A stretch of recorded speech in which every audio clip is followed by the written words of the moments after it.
పళ్ళు జరగనుకున్నాను. నేను మాత్రం పోవనుకున్నానా? నేను కూడా జలగ అనుకున్నా. పామంటే ఇంతుంటదా? ఇంతుంటదా నీ అబ్బా? పొగడా అది పడుకునే పాము ఉంటది. నీకు తల్లి పావుకి పిల్ల పావుకి తేడా తెలీదా? పిల్ల బిత్తరి ఎదవా. నీ పడుకునే పాము మీ అమ్మల కడుపుల బాధ. సరిగ్గా దొడ్లోకి వెళ్ళవరు, సరిగ్గా స్నానం చేయలేవరు. ఏంటో మాకు పరిస్థితి. ఒక్కరు కాదు, ఇద్దరు కాదు, మొత్తం 120 మంది ఎమ్మెల్యేలను ప్రీ ప్లాన్ గా కిడ్నాప్ చేసి తీసుకెళ్లిపోయాడు. ఇప్పుడు ఏం చేయాలో నాకు అర్థం కావట్లేదు.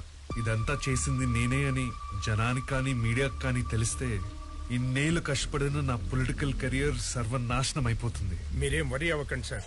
ఇక ఈ విషయం నాకు వదిలేయండి. కిడ్నాపర్ల నుండి ఎమ్మెల్యేలను ఎలా సేఫ్ గా తీసుకురావాలో నేను చూసుకుంటాను.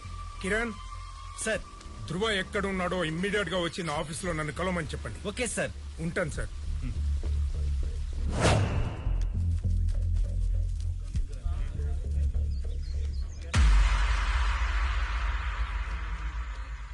బాబు బాబు ఏంటి? మీ గురించి వాడు మాకంతా చెప్పాడు బాబు.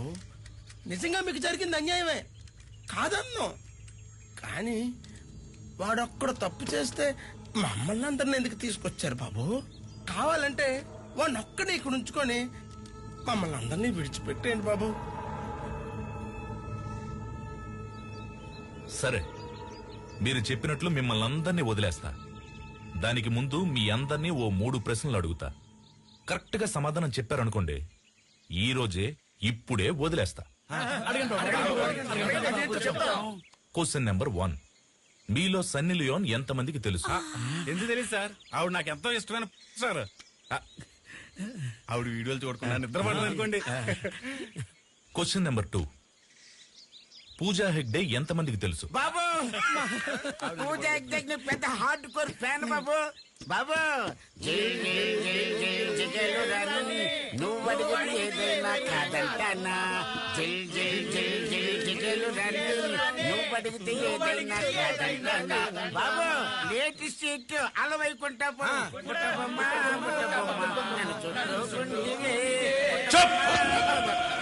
థర్డ్ క్వశ్చన్, నారాయణ స్వామి మీలో ఎంతమందికి తెలుసు?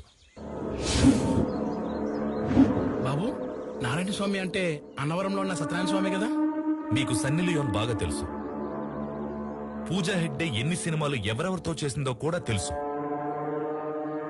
కానీ ప్రజల కోసం తన ప్రాణాలు సైతం పోగొట్టుకున్న నారాయణ స్వామి ఎవరో మీకు తెలీదు. ఎవరు బాబు ఆయన? దేవుడా? దేవుడే, కానీ గుడిలో ఉండే దేవుడు కాదు, ప్రజల గుండెల్లో ఉండే దేవుడు నారాయణ స్వామి.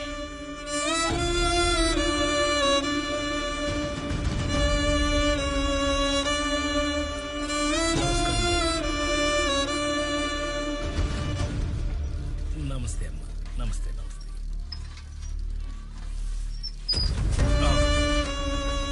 ఏంటమ్మా ఇది? చూస్తే తెలియట్లేదా? చెత్త. అది తెలుస్తూనే ఉంది. నువ్వు వేసిందే కాదు, చేసింది కూడా అదే. కానీ చెత్తని చెత్త కుండీలో వేయకుండా రోడ్డు మీద పడేస్తున్నావు ఎందుకు? ఎప్పుడు కరెక్ట్ గానే వేస్తాను, ఇవాళ్లే జస్ట్ మిస్. అబ్బా, ఇంగ్లీష్ మాట్లాడుతున్నావు. చెత్తని చెత్త కుండీలో వేయాలని తెలీదా?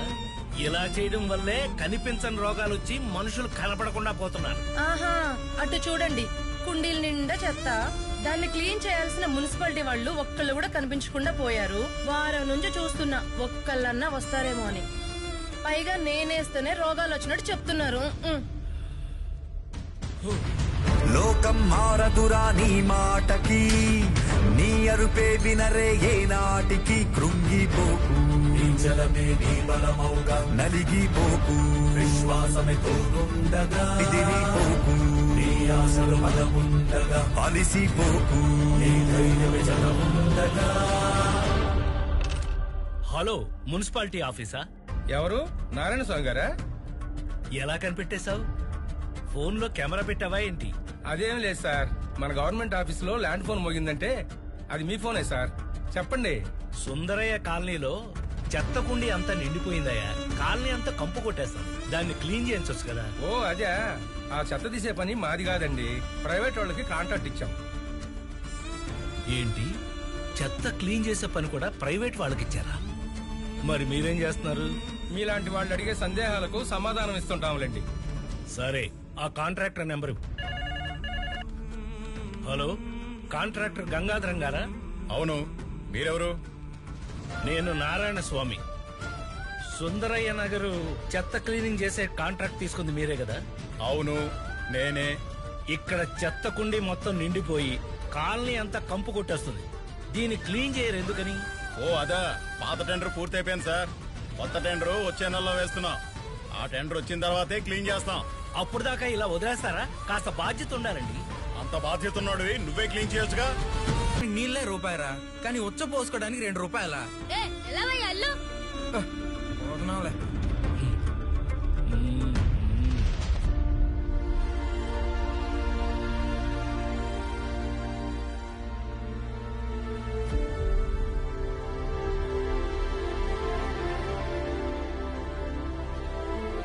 చూడు, జాతీయ జెండాని తిరగేసి పెట్టుకోకూడదు, తప్పు.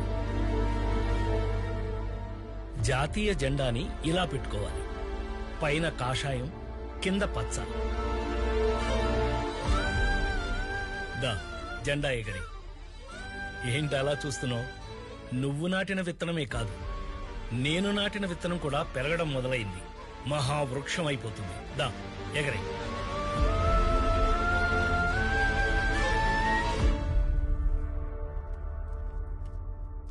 మీ అమ్మా నాన్న ఎవరు? ఏం చేస్తుంటారు? మా అమ్మా నాన్న గంజాయి వ్యాపారం చేసేవాళ్ళు. ఆ, పోలీసు వాళ్ళు కొట్టడం వల్ల మా నాన్న చనిపోయాడు. మా అమ్మ జైల్లో ఉంది. నువ్వు చదువుకోవట్లేదా?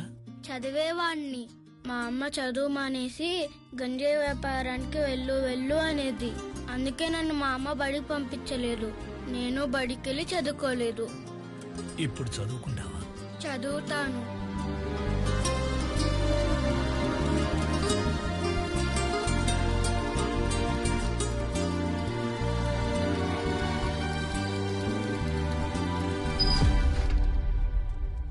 ఏమయ్యా, స్కూల్ పక్కన మందు అమ్మడమే తప్పు, అది చిన్నపిల్లలకు అమ్ముతున్నావు. 18 సంవత్సరాల వాళ్ళకి మందమ్మకూడదని చట్ట విరుద్ధమని నీకు తెలీదా? చట్టాలు జనాల కంటితో ఖర్చీఫ్లయ్యా, వాటిని మడిచి వెనక పెట్టుకోవాలి జేబులో. సిగరెట్ల మే బడ్డీ కొట్టు స్కూల్ పక్కన ఉండొచ్చు, కానీ వైన్ షాప్లు ఉండకూడదా? చట్ట ప్రకారమే లైసెన్స్ తీసుకుని షాప్ ఇక్కడ పెట్టాం.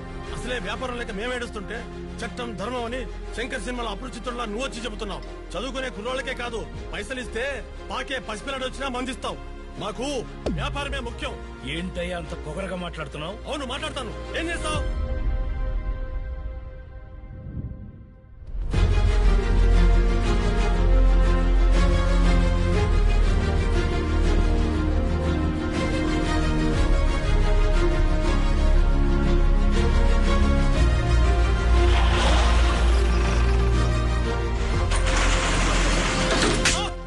ఇన్స్పెక్టర్ గారు, మీరు అతను కొట్టడానికి రూల్స్ ఒప్పుకోవండి. రేపు అతను కోర్టులో హాజరుపరచండి. అక్కడ మద్యం దుకాణం మూయించేసి మీరు మా కోసం మంచి పని చేశారయ్యా.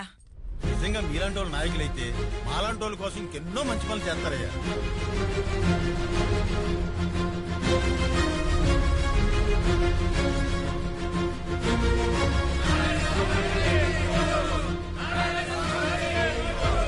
అలా ఆ రోజు ప్రజలు నారాయణ స్వామిని ఎమ్మెల్యేగా అత్యధిక మెజారిటీతో గెలిపించారు. తనను గెలిపించిన ప్రజల కోసం ఏదైనా చెయ్యాలనే తపనతో ప్రజల కష్టసుఖాలు తెలుసుకోవడానికి ప్రతి ఇంటి గడప తొక్కాడు. అప్పుడే ఆయన తెలుసుకున్న విషయం, పక్కనే జీవనది గోదావరి ఉన్నా ఆ నీళ్లు ప్రజల సాగునీటికి తాగునీటికి ఉపయోగపడట్లేదని, ఆ నీళ్లు ప్రజల అవసరాలకు అందించలేని ప్రభుత్వాల అసమర్థతపై గళమెత్తాడు. ఆ నియోజకవర్గం వ్యాసార్థమెంత, అక్కడ భౌగోళిక పరిస్థితులేంటి, అక్కడి వాతావరణానికి తగ్గట్టుగా ఏ పంటలేస్తే రైతులకు మంచి దిగుబడి వస్తుంది, ఇలా ఎన్నో సమస్యలపై ఒక పుస్తకమే రాసుకుని ప్రజల్లోకి వెళ్ళాడు. ఈ రోజు నేను గెలవడం కన్నా నన్ను గెలిపించి మీరందరూ ప్రజాస్వామ్యాన్నే గెలిపించారు. ఈ మార్పు మన దేశ రాజకీయాలకి నాంది కావాలి. నా చేతిలో ఉన్న ఈ పుస్తకం మన నియోజకవర్గపు లోటుపాట్లు, మీ అందరి అవసరాలు, వాటిని నేను ఎలా తీర్చాలి అని నేను రాసుకున్న మన నియోజకవర్గపు రాజ్యాంగం. తప్పకుండా ప్రతి సమస్య మీద అసెంబ్లీలో పోరాడతాం. ఈ 5 ఏళ్లలో మన నియోజకవర్గపు రూపురేఖలు మార్చేలా అసెంబ్లీ సాక్షిగా నా పోరాటం సాగుతుంది. ఇదే నేను మీకు ఇస్తున్న వాగ్దానం.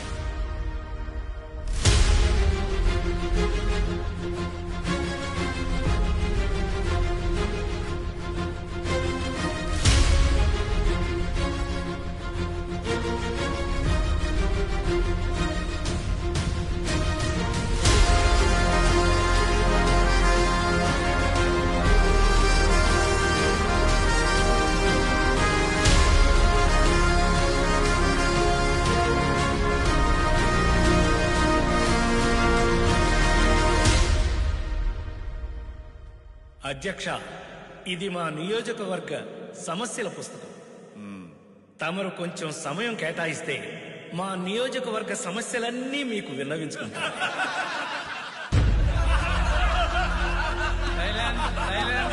ఎందుకండి నవ్వుతున్నారు?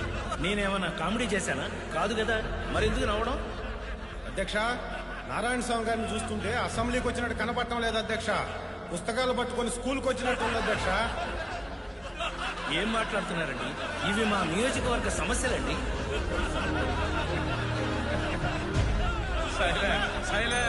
స్పీకర్ గారు సైలెన్స్ అని నవ్వుతారేంటండి? ఆపండి, ఆ నవ్వులు ఆపమని మీరైనా చెప్పండి అధ్యక్ష. The house is adjourned. Tomorrow at 8 AM.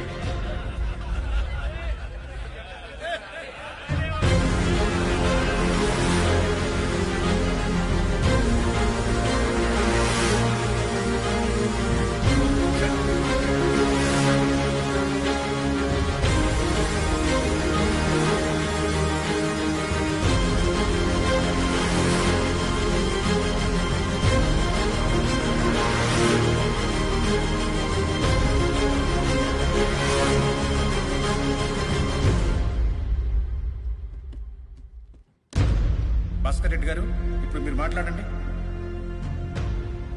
అధ్యక్ష, గత ప్రభుత్వం యొక్క దిక్కుమాలిన పాలన వల్ల ఈ రాష్ట్రం మొత్తం భ్రష్టు పట్టిపోయింది అధ్యక్ష. ఎందుకు భ్రష్టు పట్టిపోయింది అంటున్నానంటే అధ్యక్ష, రాష్ట్రంలో రామరాజ్యంలో ఉండాల్సిన పాలన రాక్షస రాజ్యంలో మారిపోయింది అధ్యక్ష. అందుకే అధ్యక్ష ఇలా మాట్లాడాల్సి వస్తుంది. ఏం మాట్లాడుతున్నావు నువ్వు? మమ్మల్ని రాక్షస పాలన అంటావా? నోరుందని ఇష్టం వచ్చేట్లు మాట్లాడుకో భాస్కర్ రెడ్డి. ఈ 5 సంవత్సరాలు నువ్వు ఎలా పరిపాలిస్తావో అది చూస్తాను నేను. ఏంటే నువ్వు చూసేదే? నోరు మూసుకొని కూర్చో. కూర్చోరయ్యా, కూర్చోరు. ఏం చేస్తావు? ఏం చేస్తానా? మా మెజారిటీ ఎంతో తెలుసుగా, 100 మంది. మేము తలుసుకున్నామంటే మీలో ఒక్కడ కూడా ఈ అసెంబ్లీ దాటి బయటికి పోలేడు. కురుక్షేత్రంలో కౌరవులు కూడా మీలాగే 100 మంది. కానీ ఏవయ్యారో తెలుసుగా, ఎక్కడెవరో చేతి గాజులు వేసుకోలేదు. మాట్లాడించాలు. కూర్చో కూర్చో. మీరెవరండి మమ్మల్ని కూర్చోమంటానికి? ఇప్పుడు మీ ముందు చెప్తున్నాను, మాకు కానీ చక్కెరగిందంటే నిజంగా మీలో ఎవడో అసెంబ్లీ దాటి బయటికి వెళ్ళడం. ఏంట్రా వెళ్ళలేంది అంటే కొట్టేస్తారా? దమ్ముంటే రండ్రా చూసుకుందాం. ఏంట్రా మీరు ఊరుకున్న కొద్ది పెద్ద రెచ్చిపోతున్నారు? మమ్మల్ని రెచ్చగొట్టింది నువ్వే. రెచ్చగొడితే రెచ్చిపోకుండా ఉండటానికి మేము తడుగుడేసుకుని ఉన్నావా? లేకపోతే మీలాగా పౌరుషం లేనివాడవా? ఏంటి పౌరుషమా? అయితే రండి, ఇప్పుడే ఇక్కడ తేల్చుకుందాం. మీరు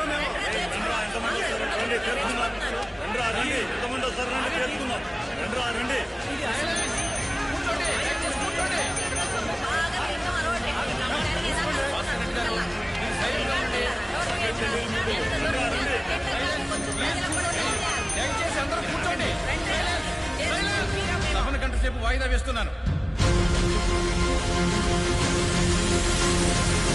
భద్రాచలం నియోజకవర్గ ఎమ్మెల్యే నారాయణ స్వామి గారిని మాట్లాడవలసిందిగా కోరుచున్నాను. అధ్యక్ష, ఈ సభాముఖంగా వీళ్ళందరి సమక్షంలో నేను ఒక విషయం చెప్పదలుచుకున్నాను. అధ్యక్ష, ఇక్కడ ఉన్న వాళ్ళందరూ ప్రజాప్రతినిధులే. ప్రజలు ఓటేస్తే గెలిచిన వాళ్లే. ఆ ఓటేసిన ప్రజల గురించి మాట్లాడకుండా ఇలా నిండు సభలో ఒకరినొకరు తిట్టుకోవడం, గొడవలు పట్టడం ఏం బాలేదు అధ్యక్ష. ఇది ప్రజాస్వామ్యానికే సిగ్గుచెట్టు. అధ్యక్ష, నారాయణ స్వామి గారు సభా మర్యాద లేకుండా మాట్లాడుతున్నారు. జనాలు గుడ్డిగా ఓట్లేస్తే గెలిచి ఇక్కడికి వచ్చి కూర్చోలేదు అధ్యక్ష. మేము అలాంటి మమ్మల్ని పట్టుకొని సిగ్గులేని వాళ్ళు అంటాడా? ఈ విషయం మీద నారాయణ స్వామి గారు వెంటనే మాకు క్షమాపణ చెప్పి తీరాల్సిందే.